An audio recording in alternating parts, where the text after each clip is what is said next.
세상에 많은 사람들이 행복하게 살기를 원합니다. 어떻게 하면 행복하게 살 수 있을까? 수많은 사람들이 묻고 수많은 사람들이 답하지만 사실 정답은 없습니다. 사람마다 행복하게 사는 그 비결이 다 다르기 때문일 것 같습니다.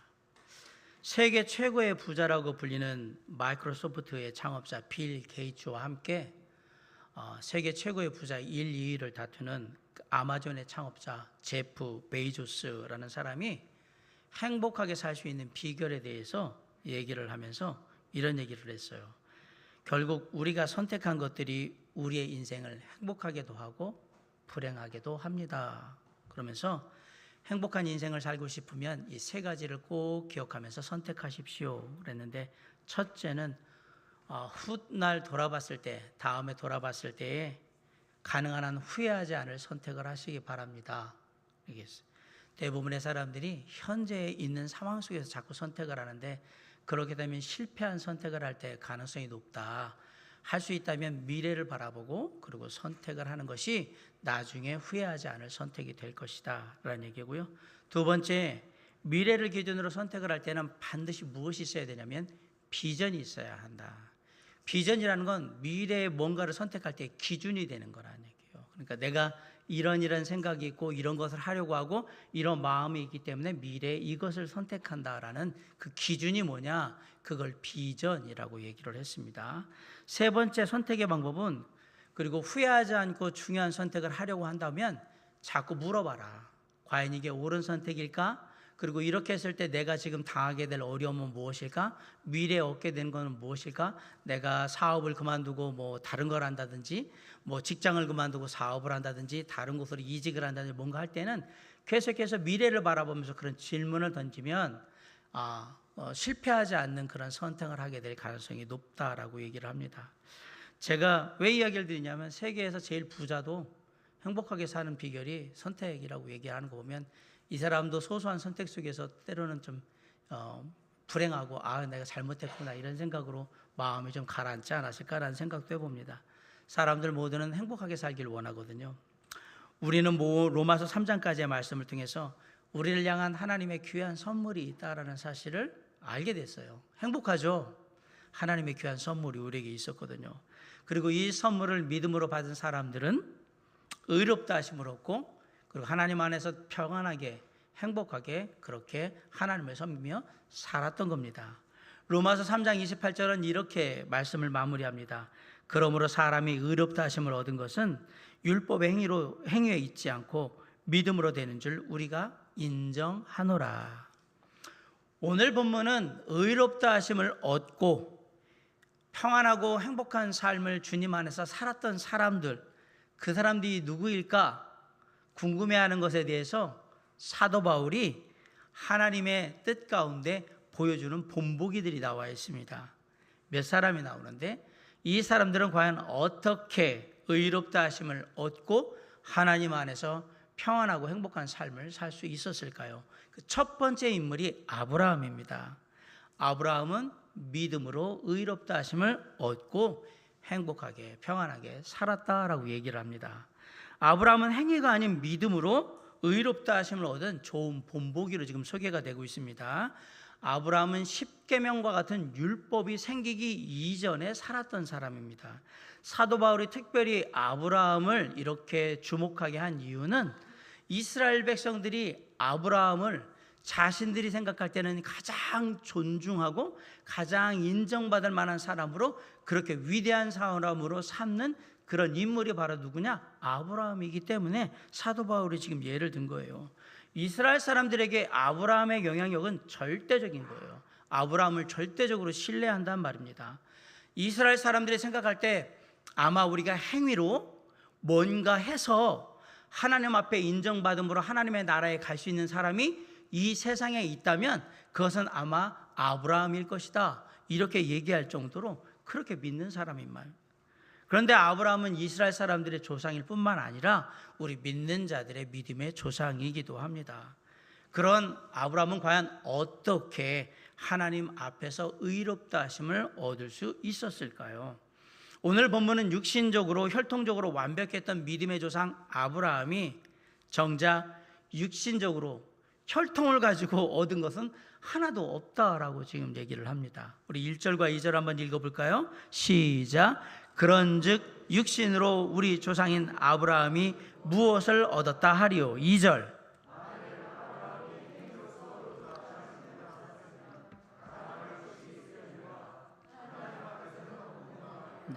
하나님 앞에서 얻은 게 하나도 없어요. 오히려 행위가 아닌 믿음으로 의롭다 하심을 받았다라고 얘기합니다. 3절 시작. 성경이 무엇을 말하느냐?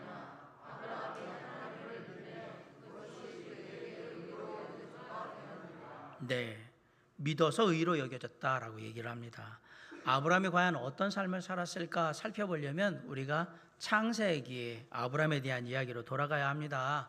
아브라함의 생애를 다 우리가 살펴보지는 못하겠지만 아브라함의 생애를 우리가 살펴볼 때 아브라함의 생애에 항상 믿음이란 단어가 함께 따라다니는 것을 우리가 볼 수가 있어요. 사실 아브라함은 인간적으로는 완벽하지 않았습니다. 가나안 땅에 가뭄이 들 때에 그것을 견디지 못하고 애굽으로 갔고요. 애굽으로 갔을 때 자기 아내였던 사라를 누이라고 속였다가 큰 낭패를 볼 뻔한 그런 일이 있기도 하고요. 또한 하나님께서 약속하신 자녀를 주지 않자 그것을 하나님의 약속을 기다리지 못하고 사라와 함께 인간적인 방법으로 하가를 취하죠. 그래서 이스마엘이라는 아들을 얻게 되는 그런 일도 벌이게 됩니다. 사실 이런 사건들만 봐가지고는 별로 자랑할 게 없는 삶인 것 같습니다. 그런데 그런 속에서도 하나님은 아브라함을 통해 믿음이 무엇인지 그리고 아브라함이 믿음으로 하나님 앞에 나왔다라고 얘기를 하고 있습니다. 창세기 15장에 보면 아브라함이 하나님의 명령을 받고 떠난 지 10여 년 후에 하나님이 다시 아브라함에게 나타나세요. 그리고 그 10여 년 동안 흐르는 동안에 아브라함은 땅 한 평 자기 거로 만들지를 못했어요. 그렇다고 자녀가 있었느냐? 자녀도 없었어요. 복과 후손과 땅을 주시겠다고 하나님이 떠나기 전에 약속을 하셨는데 그 하나님의 말씀을 믿고 무작정 떠났거든요. 그런데 얻은 게 하나도 없는 거예요. 그런 삶이에요. 그런 아브라함에게 나타나셔서 하나님께서 다시 이렇게 얘기하십니다. 창세기 15장 1절에 보면 아브라함아 두려워하지 말라. 나는 네 방패요 너의 지극히 큰 상급이니라. 창세기 14장에 보면 메소포타미아 왕에게 끌려갔던 조카 롯을 구해오는 이야기가 나옵니다. 그리고 잘 데리고 왔는데 사실 아브라함은 걱정이 됩니다. 왜냐하면 그 메소포타미아의 다른 사람들이 보복을 할까 봐 늘 두려운 거예요. 언제 자기를 찾아와서 죽일지 모르거든요. 사실 그 두려움과 걱정에 삶이 좀 캄캄한 거예요. 내가 괜한 짓을 했나라는 생각도 들고. 그런 아브라함에게 하나님이 나타나셔서 두려워하지 말라고 지금 확신을 주고 계신 거예요. 그러면 뭐라고 얘기하냐면 하나님이 아브라함의 방패가 되어주겠다. 이 말은 바꿔 얘기하면 하나님이 아브라함을 보호해 주시겠다라는 말씀이에요. 이건 이해도 잘 가고 너무 감사하죠. 하나님이 나를 보호해 주신다니까. 그런데 하나님이 뭐라고 하냐면 아브라함의 지극히 큰 상급이 되시겠다라고 얘기를 하는 거예요. 이 말씀은 언뜻 받아들이기가 어려워요. 왜? 지극히 큰 상급이라고 할 때 이건 아브라함이 받게 될 큰 보상을 얘기하는 거거든요. 상급이나 보상은 뭔가 잘했을 때 주는 건데 지금 가만히 생각해 보니까 아브라함은 하나님 앞에서 잘한 게 없습니다. 그냥 살고 있는 거죠. 롯을 구한 게 잘한 거냐? 롯을 구한 것은 혈육이니까 구해온 거지 하나님을 위해서 한 일이 아니기 때문에 잘했다라고 얘기하기도 좀 그렇습니다. 그런데 하나님께서 스스로 자청하셔서 내가 너의 큰 상급이 지극히 큰 상급이 되어 주리라 라고 얘기를 하는 거예요. 이 말은 네가 나를 위해서 한 것은 하나도 없지만 나는 너를 위해서 모든 것을 아주 큰 것을 해주기를 원한다 라고 지금 말씀하신 거예요. 아브라함이 잘해서 상급을 받는 게 행위로 상급을 받는 게 아니라는 사실을 우리가 분명하게 알 수가 있습니다. 이렇게 받는 것을 우리가 뭐라고 해요? 은혜라고 하는 거예요. 아무런 받을 자격이 없는데 하나님이 주시겠다라고 해서 받게 되는 것, 그것을 은혜라고 얘기하는 거예요.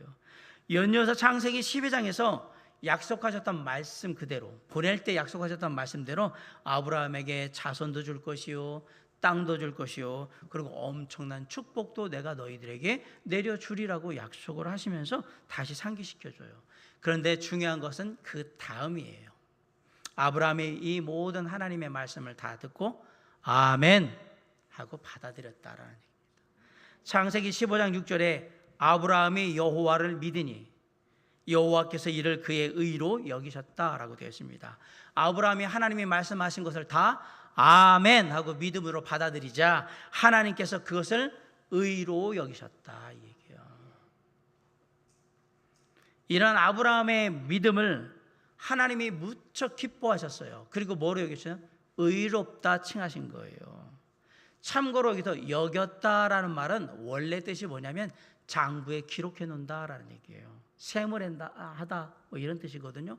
쉽게 말하면 하나님께서 아브라함에게 빚진 거예요. 그래서 뭐라고 했냐면 내가 아브라함에게 어마어마한 보상을 해줘야 된다라고 하나님의 빚을 갚아야 되는 장부에 아브라함의 이름을 쓰셨다 이 얘기예요.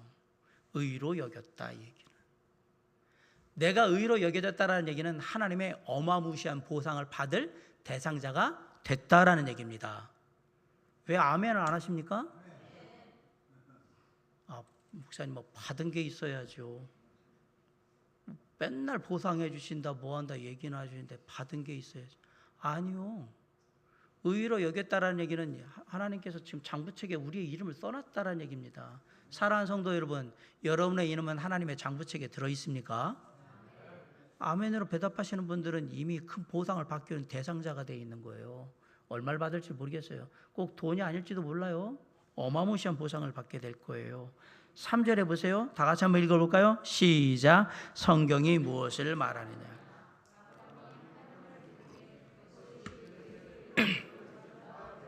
쉽게 말할게요. 믿으니까 믿은 거에 대한 보상을 해주신다 이 얘기한 거예요. 저는 믿기만 했는데요. 그래, 너가 믿은 거 되게 잘한 거라 내가 확실하게 보상을 해줄게. 놀랍잖아요. 하나님은 사람들이 하나님을 하나님으로 인정하고 하나님의 말씀을 그대로 받아들일 때 가장 행복해 하십니다. 그래서 전무후무한 최고의 선물을 주신 거예요. 아브라함한테. 죄악된 인생 중에 이런 선물을 받은 사람은 없어요. 아브라함은 놀라운 선물을 받은 거예요. 하나님이 아브라함을 칭의하신 거예요. 아무것도 안 했는데 의롭다. 쉽게 말하면 너는 내 자녀다. 너는 나의 친구다. 이렇게 칭의하신 거란 말이에요. 한 게 하나도 없는데 너는 나에게 속한 자니라. 죄악이 너를 함께하지 못할 것이다. 내가 너를 늘 붙들고 너와 함께하면 나의 은혜와 축복이 영원히 너와 함께할 거라고 칭의. 내가 너를 그렇게 하리라 라고 했단 말이에요. 한 게 하나도 없단 말이에요. 아브라함이 한 게 하나도 없는데 저와 여러분은 아브라함처럼 모두 다 하나님의 사랑의 대상입니다.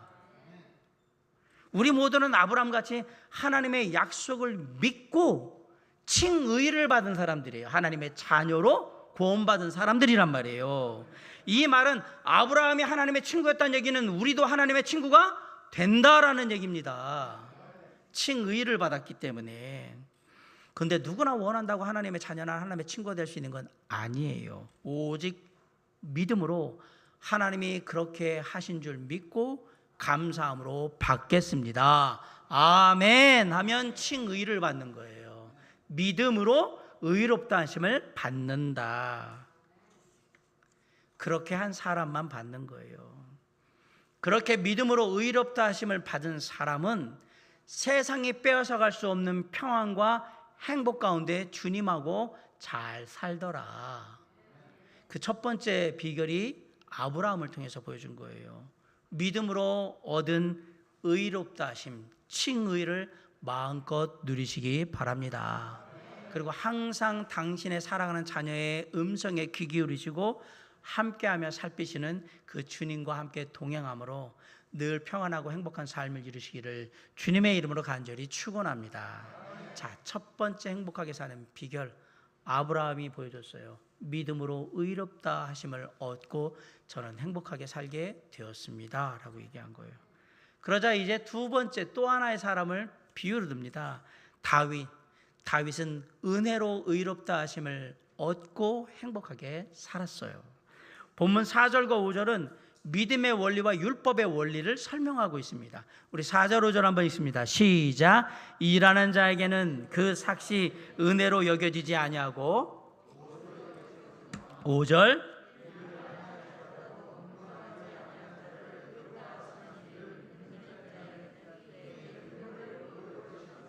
네, 4절과 5절은 믿음의 원리와 율법의 원리가 서로 대치되어 있는 거예요.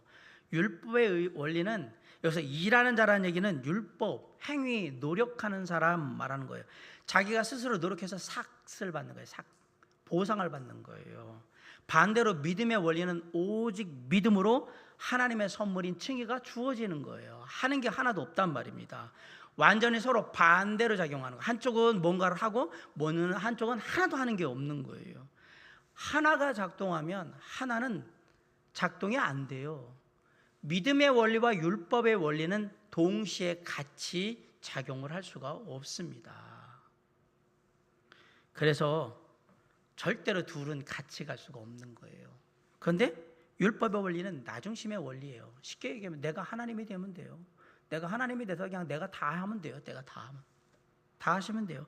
내가 일 다 하고 내가 다 한 거에 대해서 내가 성과급 받고 급여 받고 뭐 이렇게 해가지고 그냥 내가 다 하면 되는 거예요. 율법의 원리예요. 내가 잘하면 그만큼 인정받고 급여 받고 그런 게 따라와야 되는 거예요. 그런데 만약에 안 따라오잖아요. 그럼 섭섭하고요. 그리고 마음에 이제 불평이 생기기 시작을 합니다. 마찬가지예요. 내가 잘해서 많이 벌잖아요. 당연하지. 내가 잘해가지고 많이 번 건데 뭐. 그건 내가 한 건데 뭐. 이렇게 생각하게 될 겁니다. 만약 이런 생각을 구원의 원리에 대비를 한다고 생각해 보세요. 물론 뭐 잘할 때는 그나마 되는데 못할 때는 그럼 어떻게 받을 거예요? 쉽게 말씀드릴게요. 하나님의 기준으로 이런 식으로 율법의 원리를 가지고는 구원받을 수 있는 사람이 아무도 없다 이 말입니다. 없습니다. 물론 사람들 중에 어떤 사람은 능력이 정말 탁월하고 윤리적으로 도덕적으로 아주 흠결이 없는 그런 깨끗한 사람들이 있을 수 있어요. 삶을 살 수 있어요. 생각도 아주 바르고요. 아주 지혜로워 보이는 그런 사람들이 우리 주변에 있을 수 있습니다. 물론 이런 사람들은 평범한 사람들보다는 나은 삶을 살고 있는 게 분명합니다. 그렇지만 결국 하나님의 생각에서 볼 때는 도끼인 개낀 50보 100보 거기서 거기입니다. 별다를 게 없습니다. 그 사람들은 생각할 때 내가 다른 사람들보다 도덕적으로 윤리적으로 정말 탁월한 삶을 산다고 얘기하지만 하나님 입장에서 보면 이쪽에 검은 거나 저쪽에 검은 거나 그냥 그게 그거란 말입니다. 물론 사람들은 그렇게 생각을 안 할 뿐이지요. 저는 이렇게 삶을 사는 사람, 도덕적으로 윤리적으로 깨끗하고 정말 바르고 건강하게 사는 사람들의 삶을 폄하하면서 막 무시할 생각 전혀 없습니다. 제가 말씀드리는 건 아무리 그렇게 살아도 하나님의 기준에서 볼 때는 거기서 거기라는 얘기를 하는 거예요. 하나님이 절대적인 기준이에요. 그 하나님의 생각을 기준으로 볼 때 이 세상에서 하나님의 기준에 완벽하게 부합하는 하나님을 만족시킬 수 있는 인간은 이 땅에 존재하지 않는다고 로마서 1장, 2장, 3장 제가 몇 주에 걸쳐서 지금까지 얘기를 드렸잖아요. 안 된다고. 하나님의 기준에 절대 따라갈 수가 없다라고 제가 말씀드렸어요. 그러면 이제 자 보세요. 율법의 원리로는 하나님 앞에 갈 수가 없어요. 그럼 원리가 하나 남았네요. 믿음의 원리와 율법의 원리 중에 율법의 원리가 이제 안 된다라는 걸 알았으니까 그럼 남은 원리는 믿음의 원리밖에 남은 게 없어요. 믿음의 원리는 나의 노력이나 나의 공로를 처음부터 완전히 배제합니다. 필요가 없습니다. 믿음의 원리는 에너지원이 나에게 없어요. 쉽게 말하면 자가 발전이 안 돼요. 믿음의 원리는 그 원리를 움직이게 하는 힘이 바로 하나님의 은혜인 거예요. 하나님의 은혜. 하나님의 은혜가 내 안에 역사에서 움직이게 하는 것을 뭐라고 하느냐? 믿음이라고 하는 거예요. 제가 분명히 말씀드립니다. 은혜라는 말은 인간의 언어가 아닙니다. 하나님의 언어이고 믿음은 하나님의 언어가 아니고 인간의 언어예요. 우리가 하나님의 믿음이 좋다, 하나님의 믿음이 좋으셔서 대단하셔서 이렇게 얘기 안 하죠. 믿음은 사람에게만 해당되는 말이고 은혜는 하나님에게만 해당되는 말이에요. 내가 은혜롭다고요? 당신이 뭐가 은혜롭습니까? 하나님이 은혜로우신 거고 그 은혜를 우리는 흉내를 내고 있는 거예요. 그럼 하나님의 은혜가 우리에게 임했을 때 이 은혜가 작동하게 하는 게 뭐냐? 아까 제가 뭐라고 그랬어요? 사람의 언어가 뭐라고 했습니까? 믿음이 있어야 되는 거예요. 믿음이. 그래야 그 은혜가 은혜돼서 구원받고 그 은혜가 은혜돼서 죄의 용서함을 받는다라는 사실이에요. 그 믿음을 갖게 하는 게 뭐예요? 말씀이에요. 믿음은 들음에서 나며 들음은 그리스도 하나님의 말씀으로 말미암느니라. 그 얘기였던 거예요. 왜 성경을 계속 배울까? 믿음을 갖게 하기 위해서. 왜 믿음을 가져야 되는데요? 믿음을 가져야 하나님의 은혜를 더 풍성히 누릴 수 있으니까. 그래서 말씀을 배우고 말씀을 듣는 거예요. 내가 믿음으로 받아들여야 하나님의 은혜가 내 안에 역사하는 거예요. 그 사실을 아셔야 합니다. 이런 믿음의 원리로 산 사람 중에 하나로 오늘 누구를 소개하냐? 다윗을 소개하는 겁니다. 다윗은 삭, 일한 보상, 성과금으로 그렇게가 아니라 은혜로 하나님 앞에서 의롭다 하심을 받은 그런 좋은 본보기로 지금 소개가 되고 있는 거예요. 다윗은 율법 아래, 아브라함은 율법이 없는 상태에서 살았던 사람인데 다윗은 율법 아래, 율법이 있는 가운데, 주어진 가운데 살았던 대표적인 인물이에요. 사도 바울은 그 얘기를 하는 거예요. 아브라함으로 얘기하니까 우리는 율법 아래 살고 있는데 율법 아래 살지도 않았던 사람을 자꾸 예를 드시면 우리하고 케이스가 다르잖아요. 경우가 다르니까 좀 아닌 것 같아요. 그래? 알았어. 그러면 내가 율법 아래 살던 사람으로 너희들한테 다시 얘기를 해줄게. 그게 누구냐? 다윗인 거예요. 사도 바울이 왜 다윗을 다시 끄집어냈냐면 다윗 또한 아브라함만큼이나 이스라엘 사람들이 존경하고 인정하는 위대한 하나님의 사람이기 때문에 그런 겁니다. 그럼 다윗이 어떻게 살았는지 한번 보자. 다윗의 삶은 율법의 시대에도 칭의, 의롭다 하심은 오직 하나님의 은혜 안에서 믿음으로 말미암아 이루어진다는 사실을 증명하고 있는 겁니다. 그 얘기예요. 자, 6절, 7절, 8절 읽읍시다. 시작. 일한 것이 없이 하나님께 의로 여기심을 받는 사람의 복에 대하여 다윗이 말한 바 7절.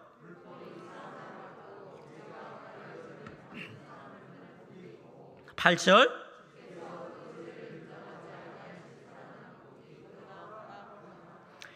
(7절) (8절) 말씀은 시편 32편 1절 2절 말씀이 음명한 거예요.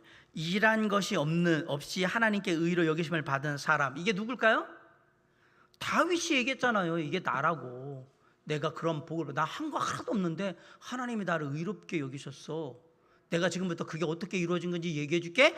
다윗이 말한 바가 7절 8절이다 이 얘기예요. 시편의 걸 갖고 와서 사도 바울이 다윗이 자기는 하나도 한 게 없는데 하나님의 은혜로 의롭다 하심을 받았다고 그걸 어떻게 받았는지 지금 얘기해 준다라고 해서 7, 8절 얘기한 거예요. 다윗이 불법이 사함을 받고 죄가 가려짐을 받으며 주님이 그 죄를 인정하지 아니하실 사람은 복이 있도다라고 선포합니다. 우리가 아는 다윗은 시적인 능력이 되게 뛰어난 사람입니다. 음악적인 감각도 뛰어난 사람입니다. 정치적인 수완도 대단한 사람이고요. 백성을 긍휼히 여길 줄 아는 그러한 좋은 지도자입니다. 아울러 싸움터에 나가서는 아주 용맹한 장수이기도 합니다. 불같은 사랑을 할 줄도 아는 로맨티스트이기도 합니다.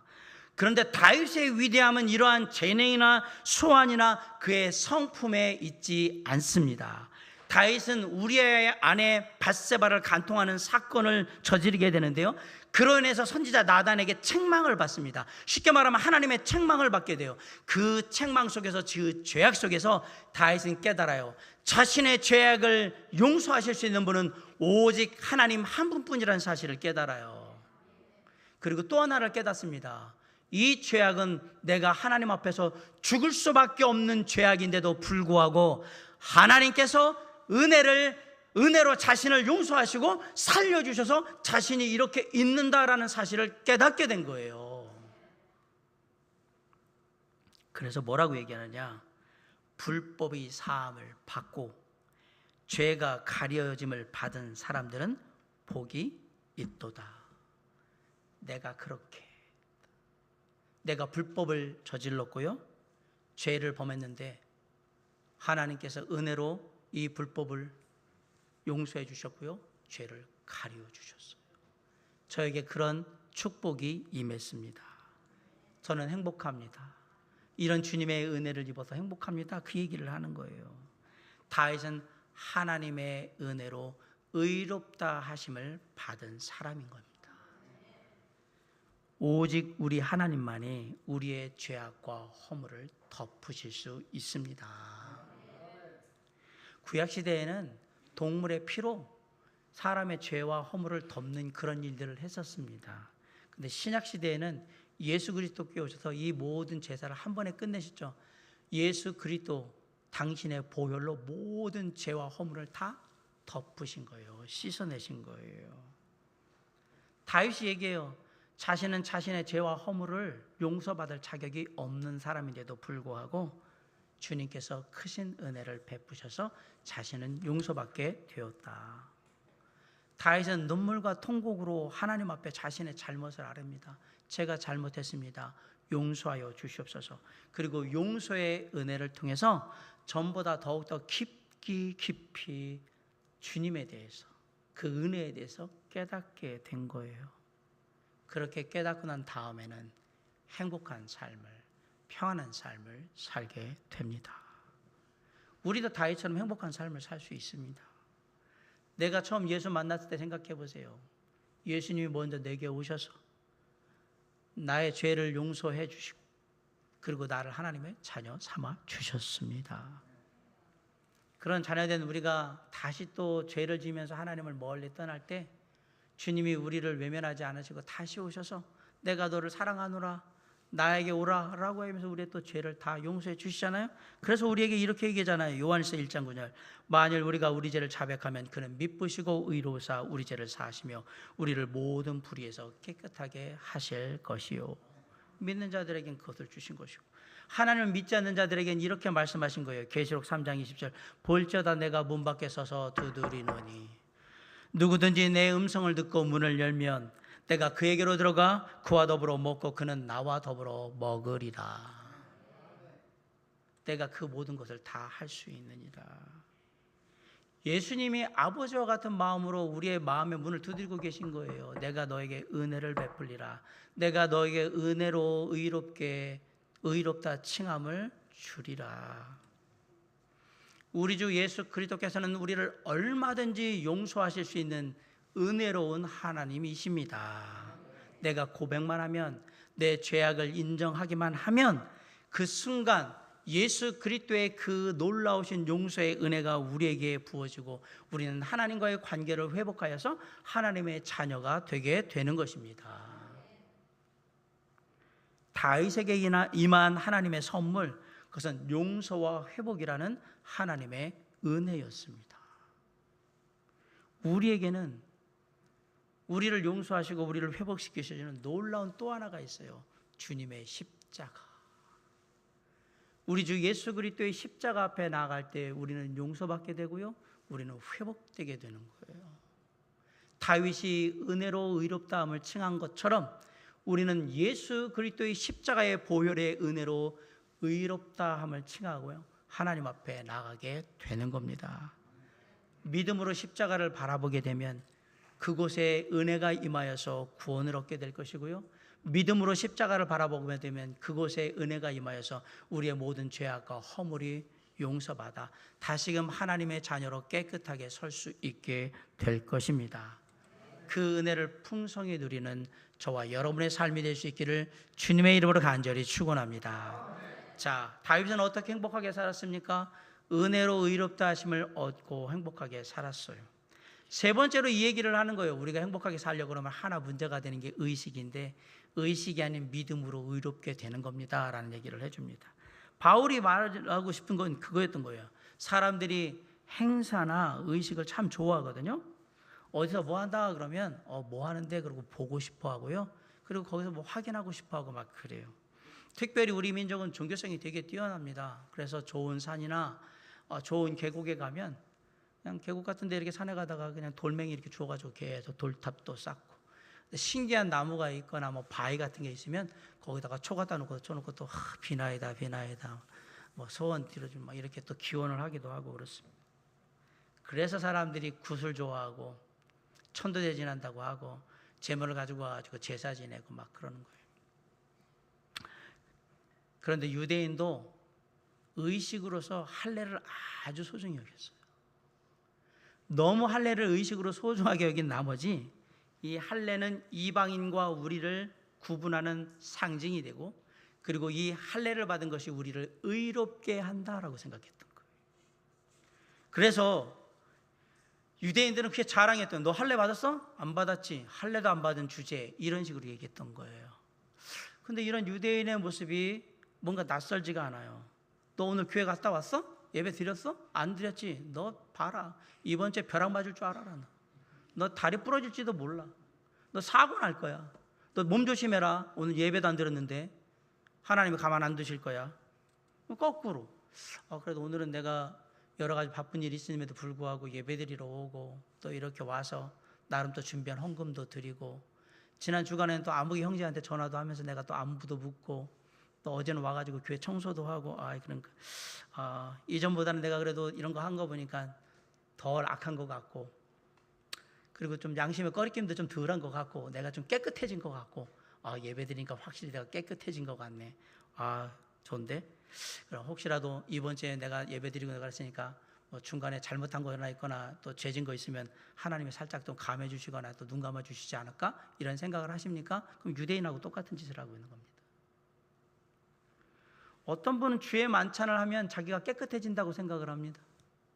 어떤 분들은 침례를 받으면 자기가 그렇게 거룩해진다라고 생각하고 그 안에 그런 능력이 있다라고 생각합니다. 그런데 세상의 그 어떤 거처한 의식이나 행사도 우리 하나님 앞에서 의롭게 함을 얻을 수 없습니다. 그거로 이루어지는 게 아닙니다. 바울은 이스라엘 사람들에게 얘기하는 거예요. 아브라함이 언제 의롭다함을 얻었는지 한번 알아볼까? 86세에 하나님을 믿음으로 의롭다함을 얻었어요. 칭의를 받았어요. 그 축복을 받은 아브라함이 99세가 되던 해에 창세기 17장에 와서 할례를 받습니다. 그럼 잘 보세요. 아브라함은 하나님으로부터 의롭다함을 칭함받은 후에 13년이나 지나가지고 할례를 받아요. 의식을 행했단 말이에요. 9절, 10절, 11절 한번 읽어볼까요? 시작. 그런즉 이 복이 할례자에게냐 혹은 무할례자에게도냐?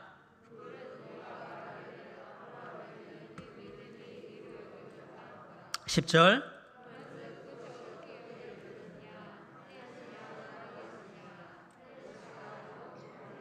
11절.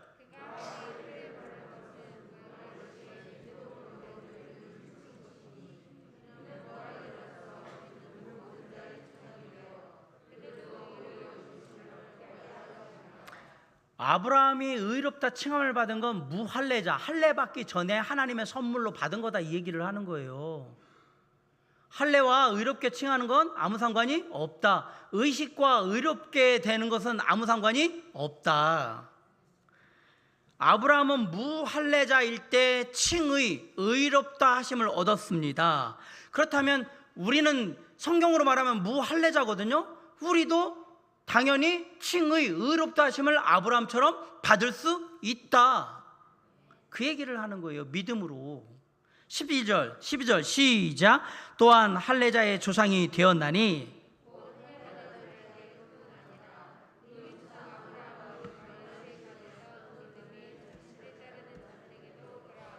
네, 아브라함은 이스라엘 백성들의 조상인 반면에 무할례 시에 가졌던 믿음의 자취를 따르는 이들, 우리 같은 사람들에게도 똑같이 그러하단 말이에요.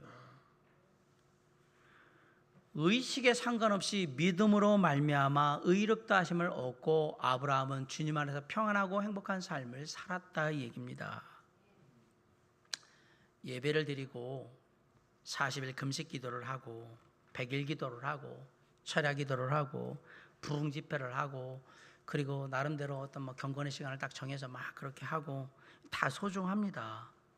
그러나 그 어떤 것도 우리를 구원하거나 우리의 죄를 용서할 수는 없습니다. 이 교회 올 필요가 없구나. 난 이런 거 하면 하나님이 좀 그래도 좀 감안해 주셔서, 조금이라도 좀 감안해 주셔서 내가 죄 2개 지으면 하나 정도는 좀 빼주시고, 그리고 내가 1년 52주 예배 드린 나는 48주 드린 죄보다는 조금 더 축복 더 사줄 거 더 해주시고, 또 수요일 날도 오는데 나는 좀 더 받아야 되는 것 같기도 하고, 나는 매일매일 말씀도 보는데 말씀 안 보는 아무고 형제보다는 훨씬 더 사업도 번창하고 다 나아지거든.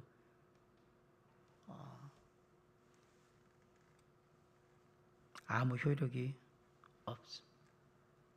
저는 의식이나 의례 어떤 것들을 전혀 하지 말라고 지금 말씀드리는 게 아닙니다.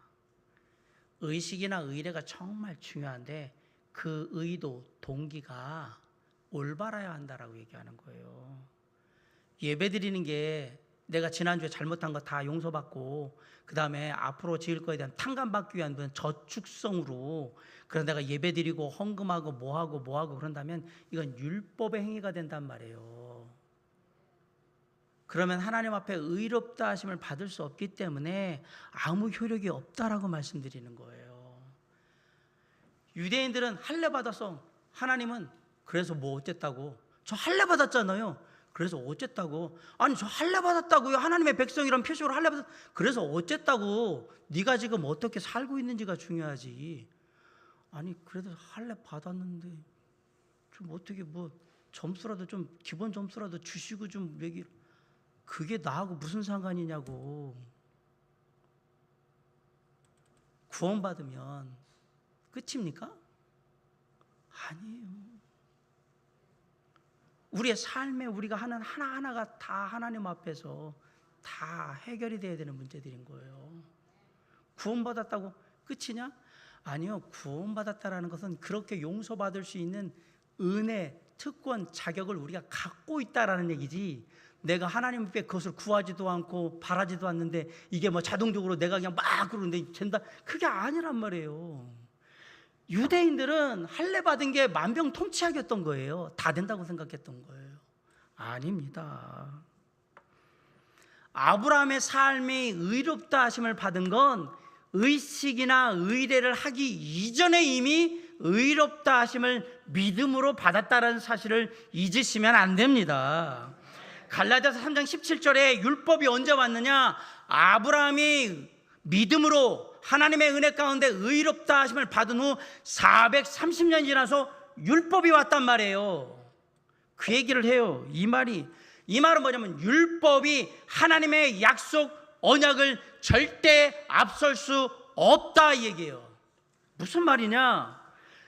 만약에 하나님이 내가 너를 축복한다, 내가 너를 잘되게 해줄게, 이게 율법 안에서 온 하나님의 약속이라면 율법을 지키는 사람들은 다 이 약속을 받을 상속자가 되는 거예요. 맞죠? 율법 안에서 약속이 나왔으니까 그 약속, 내가 율법을 지키면 이 약속을 들어줘야 되는 거잖아요. 그런데 하나님의 약속은 그게 아니었거든요. 율법이 이루어지기 430년 전에 이미 하나님의 언약 약속이 주어졌어요. 그러면 율법을 이룬다고 주고 안 이룬다고 안 주면 하나님의 약속이 무슨 돼버리잖아요. 뻥이 되잖아요. 뻥이 거짓말이 된단 말이에요. 옛날에는 그렇게 얘기해놓고 이렇게 하니까 안 주시는데요. 하나님 거짓말쟁이, 뻥치고 계시네, 이렇게 될 거잖아요. 13절 14절 한번 읽어봅시다. 13절 시작. 아브라함이나 그 후손에게 세상의 상속자가 되리라고 하신 언약은 14절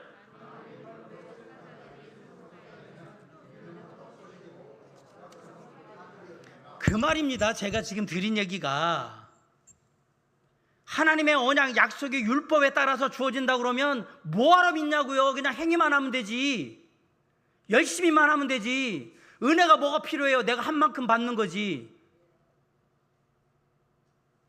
하나님이 얘기하시잖아요. 율법에 속한 자들이 하나님의 모든 유업을 상속하는 상속자가 된다면 믿음은 헛것이고 필요 없는 거고, 약속은, 하나님의 약속은 이미 깨진 거란 말이에요. 쓸모없는 약속이란 말이에요. 그러냐? 그럴 수 없다. 그러면서 15절에 얘기합니다. 율법은 하나님의 의의를 가져오지 못하고 하나님의 진노만 가져온다. 15절 시작. 율법은 진노를 이루게 하나니. 네, 율법은 하나님을 화나게만 만들어요. 왜? 인간이 연약하면 얼마나 인간이 사악한지를 알 수 있게 하는 게 율법이니까. 율법은 더 깊은 죄의 세계를 알게 해주는 거예요. 죄의식과 죄책감을. 그래서 우리가 심각한 죄의 문제가 있으면 알게 하는 게 뭐냐? 율법이에요. 제가 예전에 설명드렸죠. 법전이 왜 있냐? 이 법전에 있는 내용들은 그동안 인간들이 지은 죄를 조목조목 자세하게 다 적어놓은 거예요. 이게 뭘 얘기하는지도 모르는 거예요, 사람들이. 법전은 인간의 죄악의 낱낱한 민법, 형법, 상법 어쩌고 저쩌고 다 인간이 죄 지은 거 그만하라고, 이거에 대한 너희에 대한 심판이 있을 거야, 이거 얘기해 준 게 세상의 법전이잖아요. 사람이 깨끗하다고요? 거룩하다고요? 물론 뭐 법에 안 걸리면 그런다고 얘기하겠지만 거기에 보세요. 얼마나 많은 나쁜 짓을 하고 있는가. 율법은 죄를 알게 합니다. 그리고 율법은 죄에 대해서 이게 뭐지? 이게 진짜 궁금한데? 진짜 이게 죄인가? 이렇게 궁금하게 돼요. 사람은 궁금해지면 궁금한 걸 알고 싶어하는 호기심이 있어요. 그 호기심을 그 궁금함의 호기심에 자극을 해가지고 죄를 짓게 만드는 거예요. 공원 이런 데 같은데 뭐 이렇게 벤치 가끔 가도 요즘은 쇠로 많이 되죠. 옛날에는 나무에 이렇게 페인트 칠하면 칠주의 만지지 마세요. 그러면 어떻게 해요? 이게 안 말랐네. 만지지 말라고 얘기했잖아요. 웃으시는 분은 그렇게 해보셨다는 얘기예요. 하나만 가져가세요 그러면 절대 하나만 가져가질 않죠. 이거 괜히 또 하나 더 가져가고 싶네. 그러면서 하나 더. 저도 해본 적이 있습니다. 사람은 궁금하면 못 참습니다.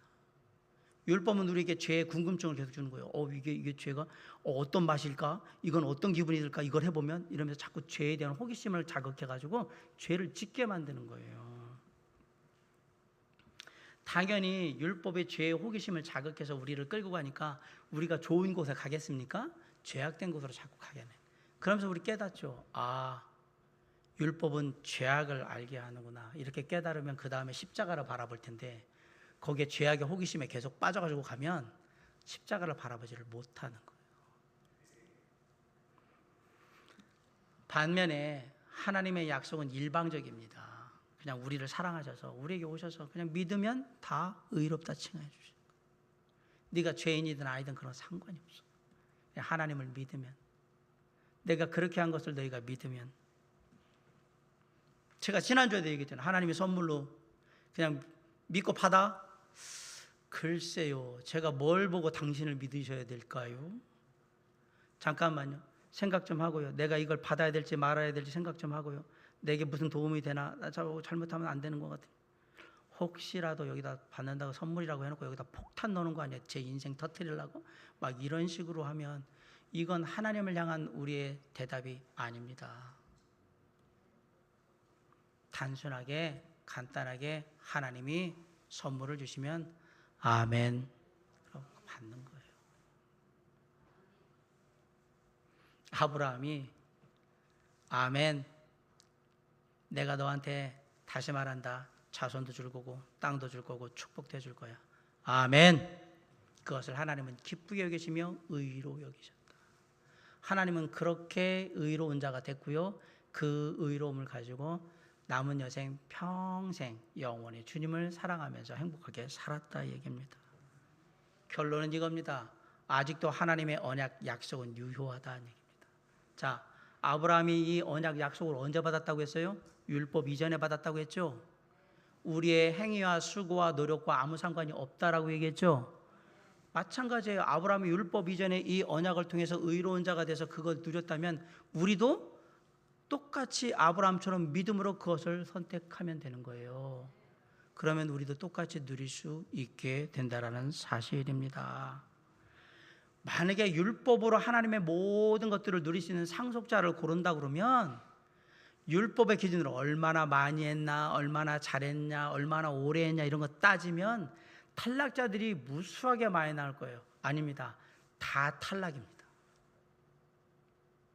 하나님의 상속자가 될 수가 없습니다. 다 탈락이에요.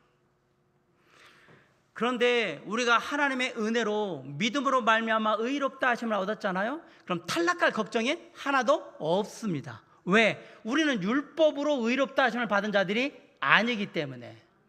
처음부터 우리의 수고와 노력으로 우리가 의롭다 하심을 받은 게 아니에요.